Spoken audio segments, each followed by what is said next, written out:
Bat হাতে 4 ছক্কার তাণ্ডব, দ্বিতীয় ম্যাচে আগুন ঝরালেন সাকিব আল হাসান। দর্শক, পিএসএল এর দ্বিতীয় ম্যাচে যা করলেন সাকিব আল হাসান তা ক্রিকেট ইতিহাসে রীতিমতো স্মরণীয় হয়ে থাকবে। বিস্তারিত জানতে হলে ভিডিওটি না টেনে একেবারে শেষ পর্যন্ত দেখুন, কারণ আজ সাকিব লিখেছেন ফিরে আসার গল্প। পিএসএল এর প্রথম ম্যাচটা ছিল দুঃস্বপ্নের মতো। ব্যাট হাতে 1 বল মোকাবেলা করে 0 রানে বিদায়, আর বল হাতে 2 ওভারে দিয়েছিলেন 18 রান।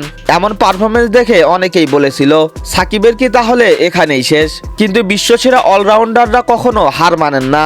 দ্বিতীয় ম্যাচে ব্যাট হাতে গর্জে উঠলেন সাকিব আল হাসান। মাত্র 33 বলেই করলেন দুর্দান্ত 1 সেঞ্চুরি।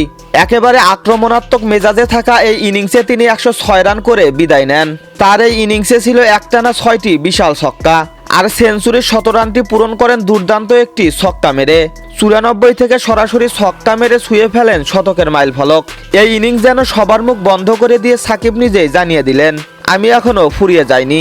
এটাই হচ্ছে সাকিব আল হাসান, বাংলাদেশের ক্রিকেটের গর্ব, যার ব্যাটে এখনো আগুন ঝরে, যার নামেই প্রতিপক্ষ কাঁপে। তো দর্শক, সাকিবের এমন দুর্দান্ত ব্যাটিং আপনাদের কাছে কেমন লেগেছে তা অবশ্যই জানাবেন ভিডিওর কমেন্ট বক্সে। এতক্ষণ আমাদের সাথে থাকার জন্য অসংখ্য ধন্যবাদ।